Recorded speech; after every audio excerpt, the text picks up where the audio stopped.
Sir Ed Davey. Thank you, Madam Deputy Speaker.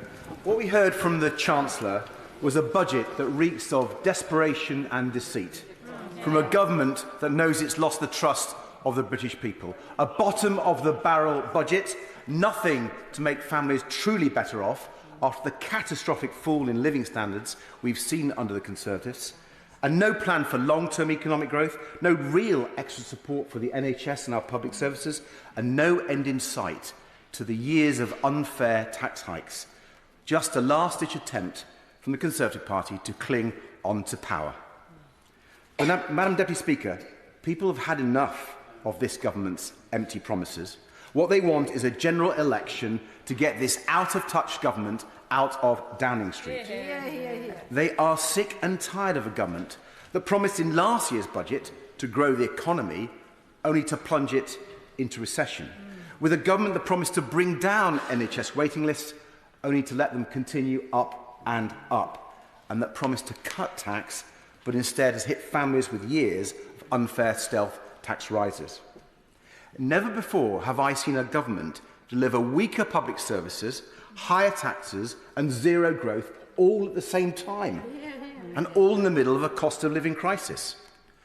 Madam Deputy Speaker, I fear that by designing his economic policy to give a short-term sugar rush to Conservative backbenchers, the Chancellor is condemning millions of families to high mortgage rates for much, much longer. And you don't need to take my word for it. Look at the OBR. The OBR forecasts mortgage rates staying at 4% or more for the next 5 years at least. This is a disaster for homeowners across the United Kingdom. And let's look at taxes. The Chancellor seems desperate to convince people he's letting them keep more of their own money, but he's fooling no one. Everyone can see his supposed tax cut for what it really is, a badly executed conjuring trick. Giving with one hand, but taking away twice as much with the other.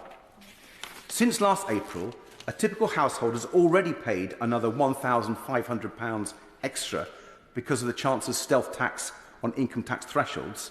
That's money they're simply not going to get back. But even after today's announcement, that same family will pay an additional £366 in tax next year because the Chancellor has frozen their tax-free allowance. And on top of that, they've got soaring mortgage payments, food prices and energy bills all to worry about. This tax cut has already been wiped out by the time the ink dried on the Chancellor's speech. But people were also looking for investment in our public services, especially our NHS. Across our country, I see more and more frustration that nothing seems to work anymore under this government.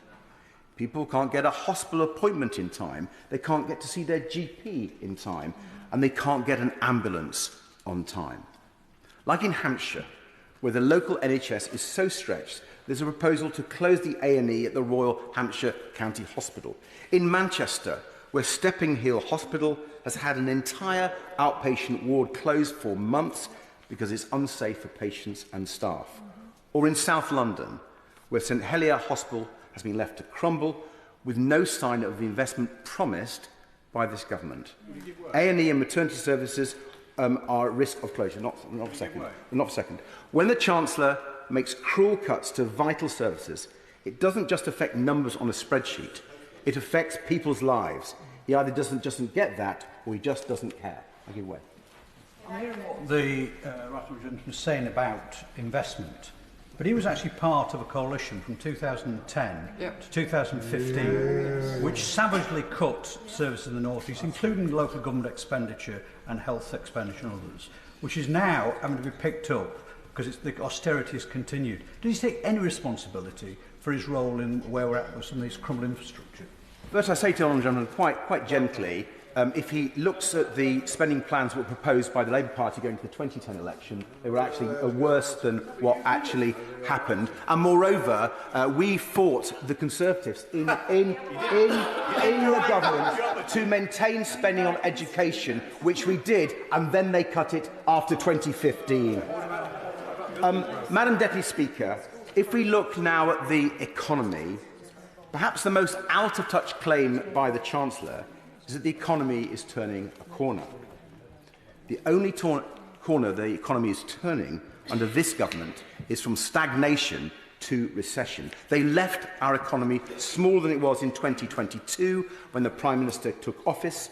The best growth rate they've achieved in the last 3 quarters of 2023 is 0%.